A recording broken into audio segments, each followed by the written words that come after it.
What's up, YouTube? Welcome back to the Knicks Cave. I'm Jan, a Knick fan, your host, and let's get right into it. But before we do, don't forget to hit the like button, subscribe, leave a comment. You want to know when the next video going to drop? Hit the notification bell. All right, let's get into this video real quick. What do y'all think? Is this a yes or no? Omer Yurtseven, the Jazz just waived him. I think this makes the most sense for the Knicks, especially financially. Uh, Spent the last year with the Jazz, 2 years prior with the Miami Heat. The biggest paycheck he got was at least $5 million with the Jazz, and that was for the last 2 years, a 2 year contract, and the Jazz just waived him. So this is why I think this makes the most sense for the New York Knicks. The Knicks should have just about under $4 million left in salary cap, and I think we still have the MLE, the mid-level exception or exception, whatever you want to call it. And I know it's about fit, you know what I'm saying. But as I said in my last video when we talked about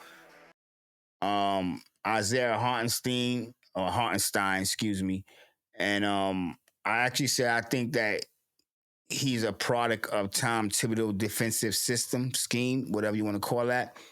And I think Thunder overpaid, you know what I'm saying, making his second trip with the Thunder. But we're going to talk about Omer real quick and what he's capable of uh, from Turkey, Istanbul, 26 years old, NC State to Georgetown. Uh, Nicknamed Big Yurt. Averages 4.6 points last year for a career, 5 points a game. True rebounding 4.6 for his career. Shoot 53% from the field for his career, 0.5. So you know he's going to even make one or two of the baskets. 3 points is non-existent. And free throw percent, well, last year he shot 67 for his career, 65.3, and efficient field goal rating percentage 54 last year. Excuse me, 55 last year. So that went up from his career, which is 54. I know there's still talk about Knicks still linked to Achua, but I think Achua going to ask for a little bit more than what we have left, because when he played last year, he's going to feel, he want to be rewarded. But the Knicks are strapped for cash, you know what I'm saying? And I'm hearing about these other guys, but when I hear about the other centers that the people were talking about, there's always a trade. I'm thinking about the guy in Charlotte. And I don't think, this is why I said this make the perfect sense for the New York Knicks financially and like our draft capital. You know what I'm saying? We already gave up like 4 or 5 picks, and correct me if I'm wrong, in that Mikal Bridges trade. So I don't think the Knicks or Leon Rose want to go out there and give up more picks and diminish our draft capital as well. So if we was to go trade for these players that's left on the team, because they're being snatched up. I was thinking about Mo Wagner. Then next we know he re-signed. I was thinking about is Cody Zeller still unsigned? Like every time I turn around, I was thinking about James Wiseman. He got re-signed, or actually not re-signed. I think he went to Indiana Pacers.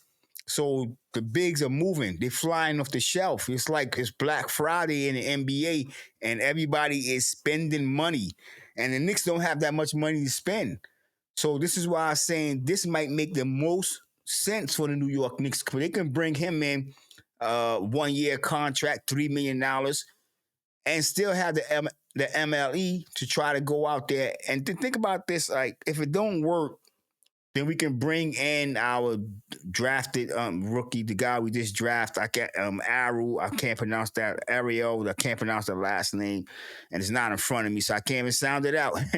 But as I was saying, this make perfect. If he doesn't work out, we can bench him, try to put him in a trade for somebody else, bring in our draft player. But I think this pick will work out because, as I said, you know, I think Hartenstein was a product of the system, the defense. So I think he's going to get rebounds. And you look at what he did career-wise, and I go back there for a second. Let's go back and check out his stats for a second one more time. When he was with the Heat, he played 2 years with the Heat. You see that he averaged 12 minutes a game, 5.3 rebounds, 5.2. And as I looked at his projection, if he was to get 36 minutes per game, they have him projecting scoring at least averaging 15 points. So I'm not saying he's gonna come in and play 36 minutes per night for the Knicks, but I give him about maybe 18, 20, depending on if hopefully no injuries. So I think that scoring average could go from 5 to about 7 or 8, and that's just about what Isaiah was giving us.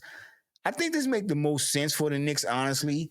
As I said, explained earlier, financially, capital wise, for draft picks, we wouldn't have to give up no draft picks because Utah Jazz waived him. I don't know if I mentioned that earlier, but I'm gonna mention it one more time.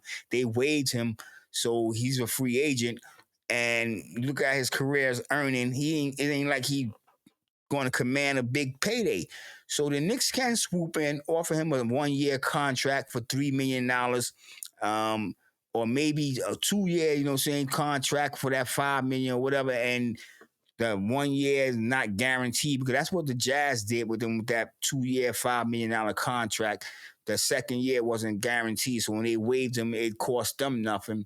And I think if the Knicks was to bring him in, it would be like a high reward, low risk because we ain't not going to give up much. We won't be losing any draft capital, and the little bit of money we would spend, we're going to have to spend because we need somebody. And I think this kid would come in. Well, 26 to me is a kid. I think he'll come in. I ain't gonna say he's gonna be better than Hartenstein, but who knows? Nobody knows the future and how what I'm looking at and what I'm imagining because I'm hoping that our new draft pick Kolek, um, he's going to be running the show, and we know he's a playmaker. And this guy, he's a mobile big. You know what I'm saying? I know a lot of you may not heard of him. Some of you have, but he is a mobile big. He cannot hit a three worth his goddamn, but he's shooting 50% in the paint from around the rim. So with Kolek, I think Kolek is going to get in there and get this guy involved. So I think I think this make the most sense for the New York Knicks. If you agree with me, hit me in the comments. If you don't, hit me in the comments. But tell me what do y'all think? Yes or no? Should the Knicks go out and take a chance on this big fella? You know what I'm saying? Should we? Or should we just settle for what we got? Right now, it only looking like we're going to go into the season with Jericho Sims as our backup. Because as I said, then our draft pick. But the big men are flying off the shelf. It's Black Friday in the NBA and centers are going. So what are the Knicks going to do? I think this would be the most prudent move for them. Tell me what y'all think in the comments. And if y'all still here, please don't forget to hit that like button. And yes, subscribe. And with that being said, I want everybody to stay safe, stay healthy. God bless and peace.